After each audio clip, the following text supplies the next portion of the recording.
soit avec vous. Et avec votre esprit. Évangile de Jésus-Christ selon saint Marc. Gloire à toi, Seigneur. En ce temps-là, les apôtres Jacques et Jean, les fils de Zébédée, s'approchent de Jésus et lui disent : Maître, ce que nous allons te demander, nous voudrions que tu le fasses pour nous. Jésus leur dit : Que voulez-vous que je fasse pour vous ? Ils lui répondirent : Donne-nous de siéger, l'un à ta droite et l'autre à ta gauche, dans ta gloire. Jésus leur dit : Vous ne savez pas ce que vous demandez. Pouvez-vous boire la coupe que je vais boire, être baptisé du baptême dans lequel je vais être plongé ? Ils lui dirent : Nous le pouvons. Jésus leur dit alors : La coupe que je vais boire, vous la boirez, et vous serez baptisés du baptême dans lequel je vais être plongé. Quant à siéger à ma droite ou à ma gauche, ce n'est pas à moi de l'accorder. Il y a ceux pour qui cela est préparé. Les 10 autres apôtres qui avaient entendu se mirent à s'indigner contre Jacques et Jean. Jésus les appela et leur dit : Vous le savez, ceux que l'on regarde comme chefs des nations les commandent en maître. Les grands leur font sentir leur pouvoir, mais parmi vous, il ne doit pas en être ainsi. Celui qui veut devenir grand parmi vous sera votre serviteur.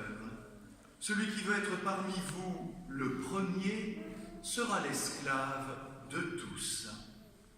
Car le Fils de l'homme n'est pas venu pour être servi, mais pour servir et donner sa vie en rançon pour la multitude. Acclamons la parole de Dieu. Louange à toi, Seigneur Jésus.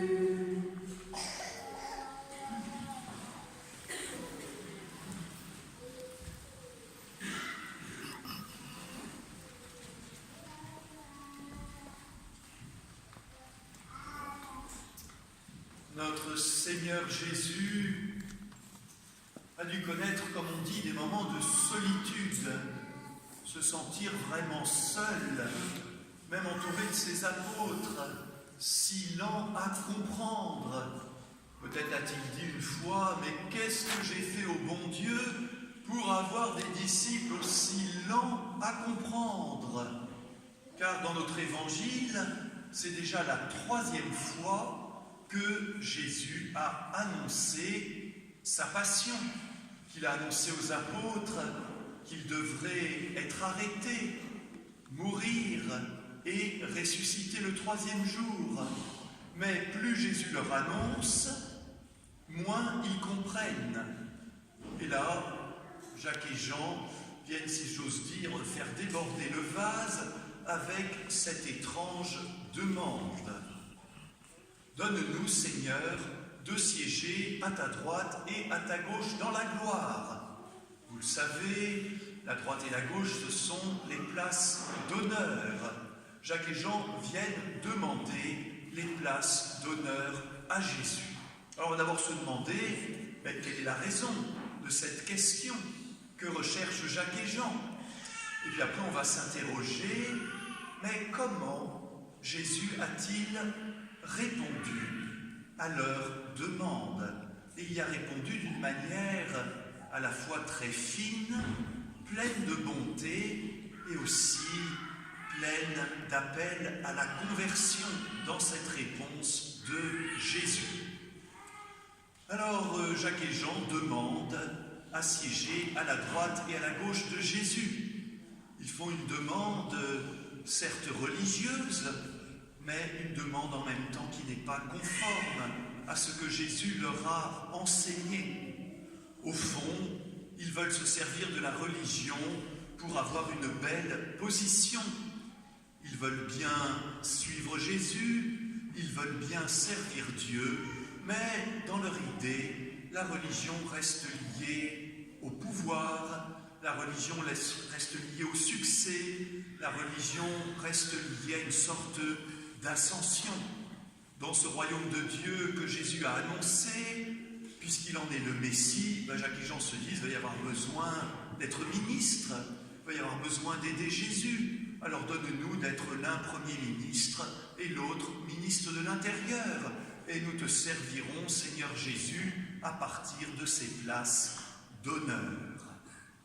C'est pas toujours facile de séparer la religion du pouvoir et de la domination. Pendant très longtemps, être prêtre, c'était une sorte de promotion sociale. Et on le faisait, ma foi, à la fois pour l'amour de Dieu, et puis à la fois pour s'élever dans la hiérarchie. Et c'est encore vrai dans de nombreux pays. Bon, heureusement, en France, les choses ont changé. Quand on devient prêtre, on descend plutôt dans la hiérarchie sociale. Et j'ai envie de dire, tant mieux.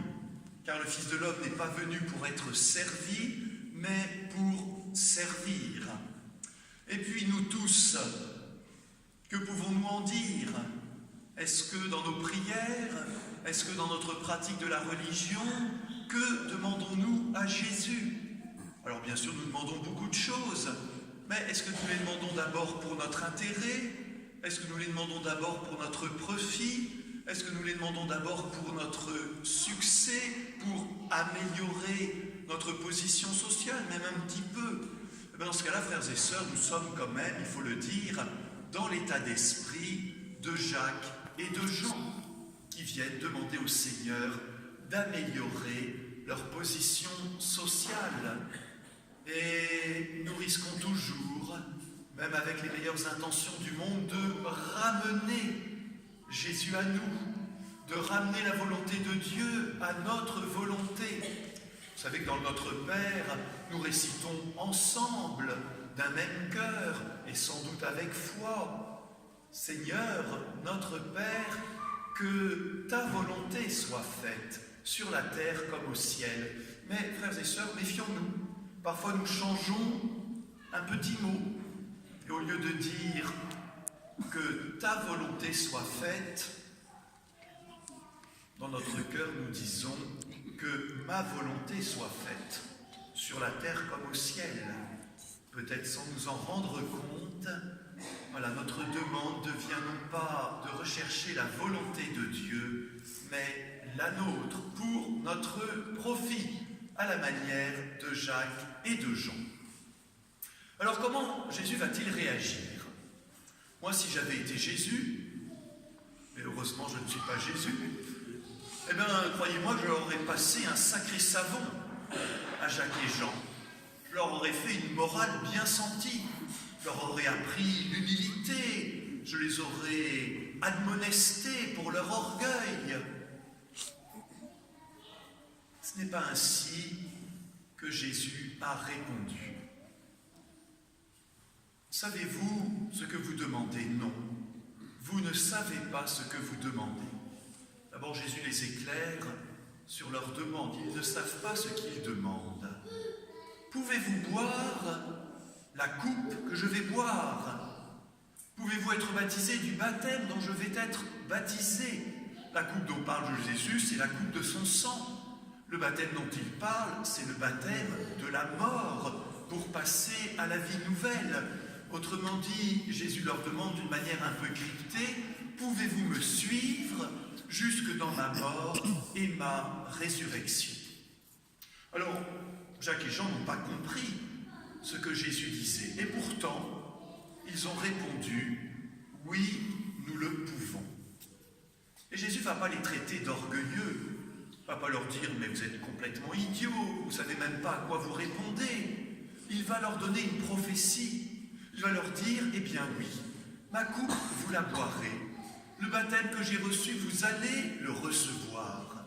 Au fond, Jésus transforme leur ambition de réussite en une ambition chrétienne.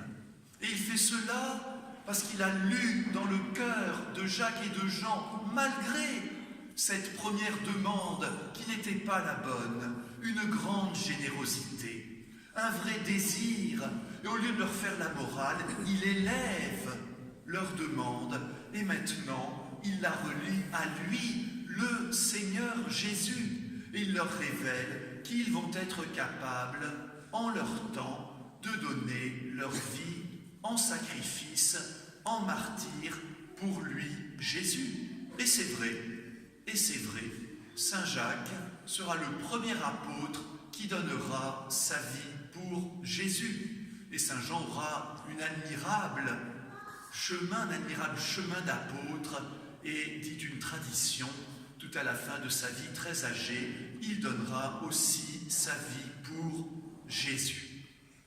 Alors vous voyez, Jésus regarde dans notre cœur, même nos demandes maladroites, même nos demandes inspirées encore par une forme de réussite matérielle et sociale.